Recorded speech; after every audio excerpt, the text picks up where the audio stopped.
RRB, ALP का form जितने भी कैंडिडेट भर रहे हैं, क्वार्टर्स के बारे में कहीं न कहीं भाई बहुत से ऐसे स्टूडेंट होते हैं जिनको कहीं न कहीं आपका डाउट रहता है। तो यहाँ पर मैं आपको बता दूँ कि अगर आप क्वार्टर्स के बारे में कहीं न कहीं आपसे भी जानना चाह रहे हो, उसकी एलिजिबिलिटी के बारे में जानना चाह रहे हो, तो यहाँ पर मैं आपको बताने वाला हूँ। देखो, एक चीज़ ध्यान में रखिएगा कि जितने भी आपके क्वार्टर्स होते हैं वो अलग-अलग ग्रेड पे वाइज़ जिनका बाइफरकेशन जो है वो आप सभी का किया जाता है। तो ध्यान में एक चीज़ रखिएगा कि आपका जो ग्रेड पे होता है वो 1900 ग्रेड पे होता है और उसके हिसाब से आप टाइप 1 क्वार्टर के लिए आप एलिजिबल रहते हैं। अब ये टाइप 1 क्या होता है? ये आपका 1 बीएचके का आपका क्वार्टर रहता है और 1 बीएचके में आपको 1 रूम रहेगा, ठीक है? 1 रूम आपका रहता है, 1 किचन आपकी रहती है, 1 हॉल आपका रहता है और आपका हॉल में ही बाथरूम जो है वो आप सभी का रहता है, ठीक है? ये पूरा जो रहता है वो आपका रहता है। और जहाँ पे जो कुछ अच्छे स्टेशन होते हैं जहाँ पर आपको पोस्टिंग मिलती है, अगर स्टेशन वगैरह कहीं न कहीं आपका अच्छा है तो आपको क्वार्टर्स जो होते हैं वो अभी नए कहीं न कहीं बनने बहुत ऐसी जगह पे नए चालू हुए हैं, तो वहाँ पर भी आपको कहीं न कहीं पोस्टिंग जो है वो आप सभी को मिलती है।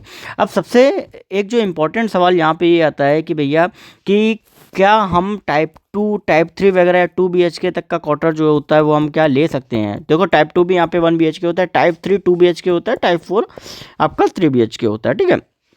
तो यहाँ पर क्या रहता है कि अगर आपको अपने से ऊपर एलिजिबिलिटी का क्वार्टर लेना है, उसके लिए अलग से आपको लाइसेंस फ़ी जो होती है वो आपको पे करनी होती है, जो कि आपका 3 टाइम्स लाइसेंस फ़ी जो होती है वो आपका रहती है। और अगर वो क्वार्टर जो है वो आपका वैकेंट है, अगर वो खाली वहाँ कोई रहने नहीं आ रहा है, तो भी वो क्वार्टर आपको कहीं न कहीं आपको अलॉट किया जा सकता है।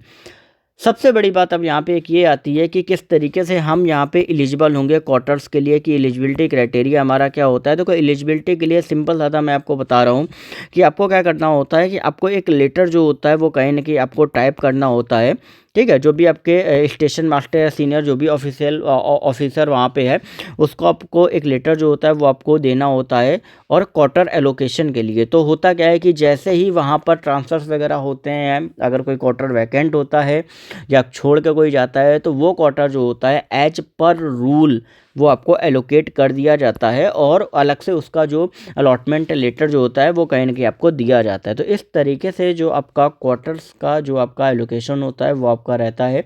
बाकी इससे रिलेटेड कोई भी डाउट हो आप इंस्टाग्राम पर नीचे लिंक है पूछ सकते हो। साथ ही आप हमारे टेलीग्राम ग्रुप को भी ज्वाइन कर सकते हो, क्योंकि इस एग्ज़ाम से रिलेटेड सारी अपडेट और अदर एग्ज़ाम से रिलेटेड सारी अपडेट आपको वहाँ पे टाइम टू टाइम मिलेंगी।